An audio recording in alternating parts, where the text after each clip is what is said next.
कुछ व्यक्ति कहते हैं कि पुराने ज़माने के जो लोग थे, उन्हें शब्दों को सही सँजोने नहीं आया है।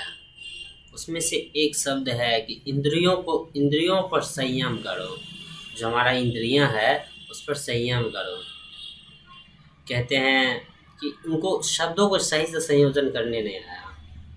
और ये भी हो सकता है कि उन्होंने सतही बात कही है, दोनों बात तथ्य है। हो सकता है कुछ लोगों को शब्दों का चयन करने नहीं आया या वाक्यों को बनाने नहीं आया है, और कुछ लोग नहीं जान पाए सही तथ्य चीज़ क्या है, देखने का नज़रिया अ, क्या है उसमें तथ्य, तो वो सही से नहीं बोल पाए हैं। जैसे हम सुनते हैं कि इंद्रियों पर संयम करो, कंट्रोल करो, ये वाक्य पूरी की पूरी गलत है।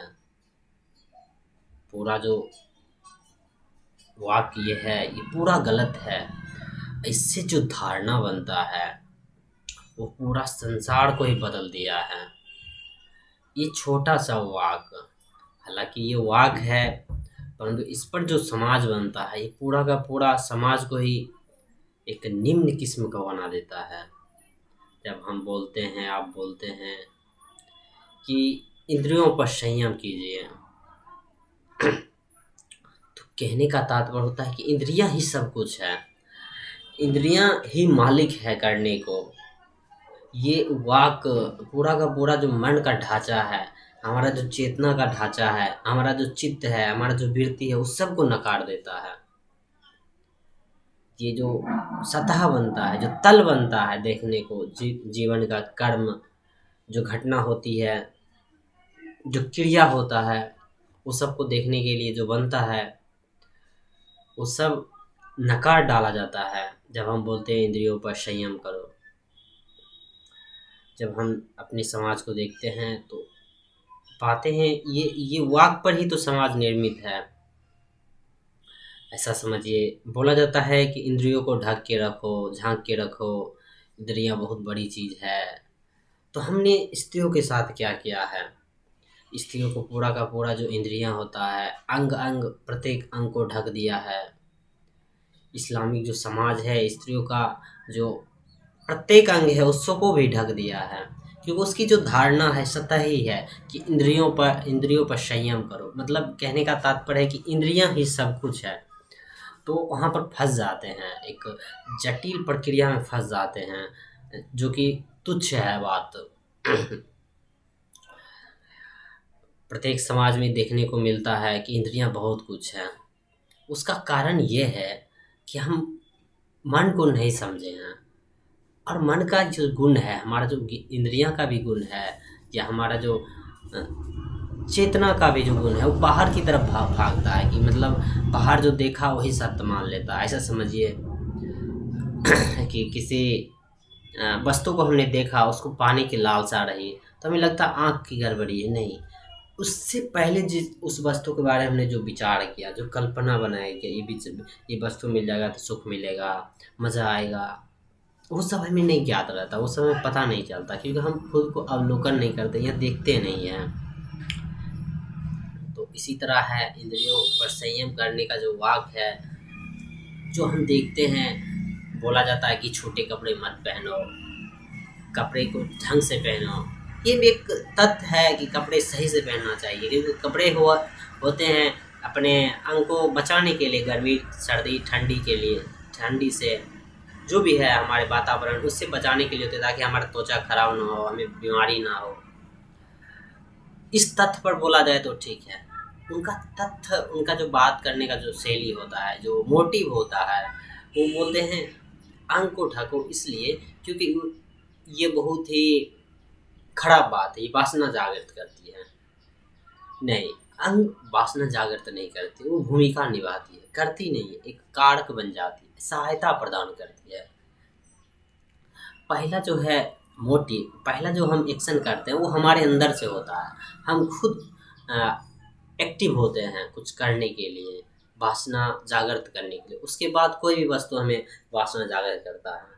हम अगर किसी स्त्री का शरीर या किसी पुरुष का शरीर को देख कर अगर वासना जागृत हो रहा है, अगर हम कल्पना करें किसी भी वस्तु पर, तो उससे भी यही यही घटना घटेगा।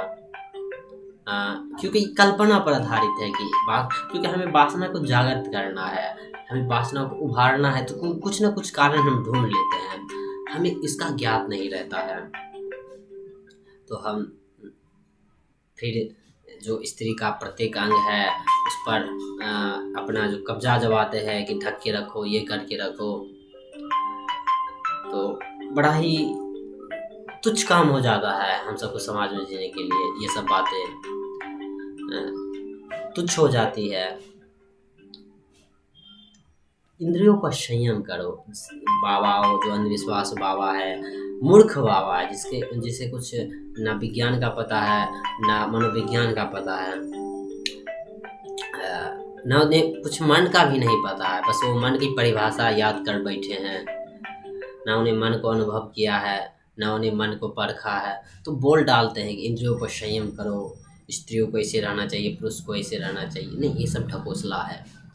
उसमें थोड़ा सा तथ्य है, लेकिन पूरा तथ्य नहीं है, तथ्य की बातें नहीं है। वो हो सकता है कुछ बातें उसमें सही हो, लेकिन उसका जो केंद्र है जहाँ से वो बोला जा रहा है वो बात गलत है। केंद्र है कि जो दृश्य होता है वही सही होता है, नहीं जो दृष्टा है वो क्या कौन है, जो दर्शक है उसके अंदर झांकना होगा। दर्शक के पीछे भी एक दर्शक है, वो कामनाओं से अगर भरा है तो उसे पूरा संसार कामना में लिप्त नजर आएगा, कामना ही नजर आएगा। हम ये नहीं देखना चाह रहे हैं।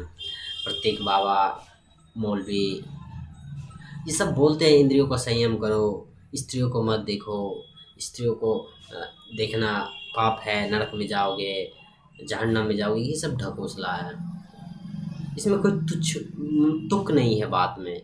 बहुत छोटी बातें हैं कि स्त्रियों को देखने से तुम नरक में चल जाओगे, किसी दूसरे स्त्री को मत देखो।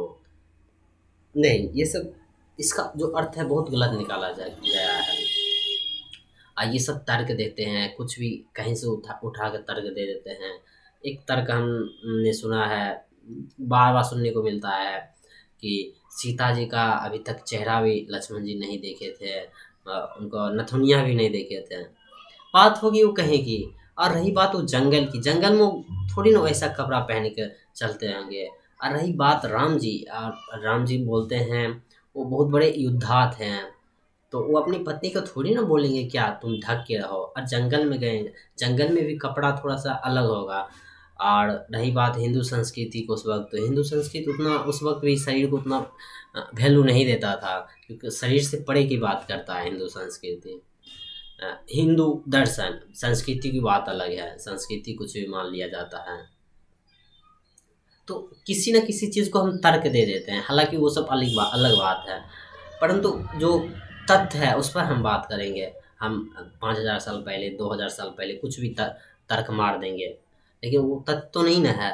तथ्य ये है कि हमारे अंदर वासना है, हम किसी को लूटना चाहते हैं, हमारे अंदर जो वृत्ति है हम उसको नहीं देखना चाहते, हम बाहर पर ही आश्रित होना चाहते हैं।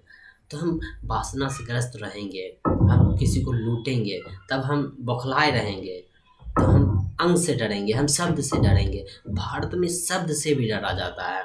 मैंने देखा है भीड़ भाड़ में आप कहीं सेक्स बोल दीजिए तो जागृत हो जाता है उनका जो बातें जो है, क्योंकि सेक्स क्या है, ऐसी सेक्स एक भाषा है, परंतु उससे एक कल्पना बना ली, एक धारणा बना लिए हैं, तो हो गया। आप भारत में पूर्ण बोल दिए तो पूर्ण से कल्पना बन गया, एक हार्मोन एक्टिवेट हो जाता है, एक डोपामीन लेने की जो प्रक्रिया वो एक्टिवेट हो जाता है। तो उन्हें लगता है कि नहीं, इस जो शब्द में है उस कुछ खासियत है, ये जो दृश्य में है वो कुछ खासियत है इसमें। बाबा बैठ जाते हैं, कुछ भी बके जा रहे हैं, इंद्रियों को संयम करो, इंद्रियों पर संयम। कोई सी इंद्रियों पर संयम कर सकते हैं? इंद्रियां हमारी दुश्मन थोड़ी ना है, दुश्मन हमारा मन है, और मन भी हमारा दुश्मन है। हमारा संस्कार और जो धारणा का, जीवन का जो शैली है वो हमारा दुश्मन है। जो हम जगत ऊपर को हम जिस नज़र से देखते हैं, हमारा वृत्ति हमारा दुश्मन है। हमारा वृत्ति भी दुश्मन इस प्रकार है क्योंकि हम सही से नहीं जानते हैं। हमारा जो अहम वृत्ति है वो बड़ा दुश्मन है, हमारा स्वार्थ बड़ा दुश्मन है, हमारी कामना बड़ी दुश्मन है, वासना बड़ी दुश्मन है। पर हमें क्या लगता है, हमें लगता है नहीं इंद्रियां दुश्मन, इंद्रियां जाके किसी को छेड़ देती है, छेड़ती है हमारी मन। पहले हम क्या करते हैं, विचार करते हैं किसी चीज़ पर, तब हम किसी पर हमला करते हैं। समझना पड़ेगा, छोटी छोटी बातों पर, जो छोटे छोटे बात होते हैं उनको पूरा वायरल कर दिया जाता है और प्रत्येक व्यक्ति के मस्तिष्क में घुसा दिया जाता है इंद्रियां कुछ बड़ी चीज़ है। इंद्रियां अपना काम करती है, कान है सुनने के लिए, नाक है सूंघने के लिए, आँख है देखने के, लेकिन क्या देखना ये हम डिसाइड करते हैं अंदर से। ये हमारा संस्कार डिसाइड करता है, ये हमारी मांग डिसाइड करती है, ये हमारी कामना डिसाइड करती है। जो हमारे अंदर वासना है, अगर हम देखेंगे भी तो हम वासना से लिप्त रहेंगे। हमारा जो बेईमानी है अंदर, जो शैतानी जो घुसा हुआ है, जो हमने संस्कारों से बनाया, अपने वृत्तियों से बनाया, वो हम देखेंगे बाहर तो ऐसा ही नजर आएगा। और क्या क्या धारणा बनाए रखे हुए हैं हम कि आ, कि कोई शैतान है अंदर, कोई अच्छा आदमी है अंदर, कोई बुरा आदमी है। नहीं, एक ही है, वो आप हैं। आप डिसाइड करते हैं। अगर आप कामना और वासना से भरे हुए हैं तो आप शैतान हो गए हैं। आप कामना रहित है, वासना रहित हैं तो आप हो गए बहुत अच्छे आदमी। इसको कहने वाले कहते हैं कि होश में आप हैं, होश में जीवन व्यतीत कर रहे हैं तो आप बड़े हो गए। अगर आप बेहोश हैं तो आप कुछ भी करें तो आप पापी हैं।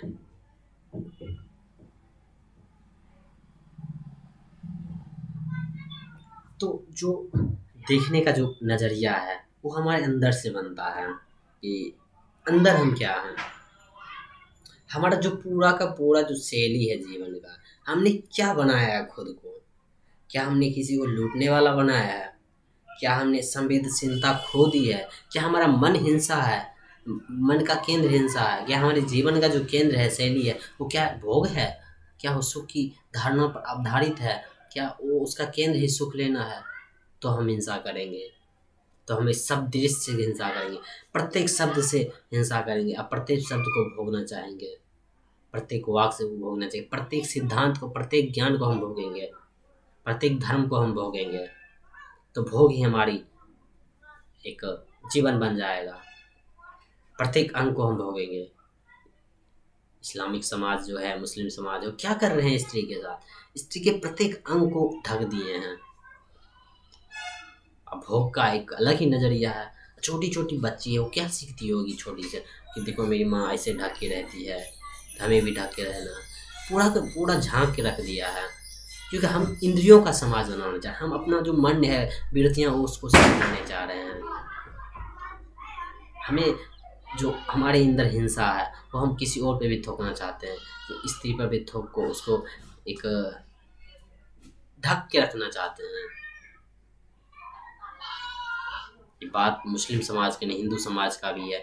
कोई भी समाज हो, जब वो इंद्रियों के स्तर पर जिएगा, इंद्रियां तक ही जिएगा, वो इंद्रिया की धारणा पर जिएगा कि इंद्रियां ही सब कुछ है, तो वो समाज बर्बादी के कगार पर हो। उसमें न चिंतन करने की क्षमता होगी, ना वो चेतना के स्तर पर समाज होगा। हमें देखना पड़ेगा कि जो हम कुछ भी देखते हैं उसका धारणा क्या बनता है हमारे पास, हमारे पीछे का धारणा क्या है। कोई चीज़ हम डायरेक्ट नहीं देख लेते हैं कि अभी आया तो उसका रिजल्ट आ गया। उसका बहुत भूतकाल होता है। वो हमारे अनुभव से बना होता है, हमारे कामना से बना होता है। ऐसे थोड़ी ना होता है कि हम किसी चीज़ को देख लिए उसका तुरंत टिक लग गया है। नहीं, वो बहुत पुरानी चीज़ है, उसे बना होता है। क्योंकि हम इतना जी के आते हैं तो इसका इतना अनुभव रहता है। वो भी अनुभव हमारे रहता है स्वार्थ के कारण। जो हमको अनुभव पकड़ के रखना होता है उसको रखते हैं, फिर हम उस नज़रिया से उस चित्र को देखते हैं, उस दृश्य को देखते हैं। क्योंकि चूंकि हम बचपन से सीखे आ रहे हैं कि स्त्री ढक के रहना चाहिए, रहना चाहिए। फिल्मों में मैं देखता हूँ कि कोई स्त्री के बगल में बैठ गया, लड़का लड़की बैठ गया स्त्री के साथ मोटरसाइकिल, बहुत बड़ा बात हो गया है। तो ये सब बच्चा सीखेगा तो कहेगा उसका शरीर बहुत बड़ी बात है। धीरे धीरे धीरे धीरे धीरे उसका बच्चा बचपन से सीख रहा है, तब उसको बड़ा होगा तो उसको लगेगा हाँ शरीर बहुत बड़ी बात है। तो फिर उस पर दबाव डालेगा, फिर उस पर, उस महिला पर हिंसा करेगा। हमें समझना पड़ेगा, ये सब देखना पड़ेगा। इंद्रियां की गलती नहीं है, गलती है हमारे वृत्ति की, गलती है हमारे अज्ञानता की, गलती है हमारे बेहोश जो जीते हैं उसकी।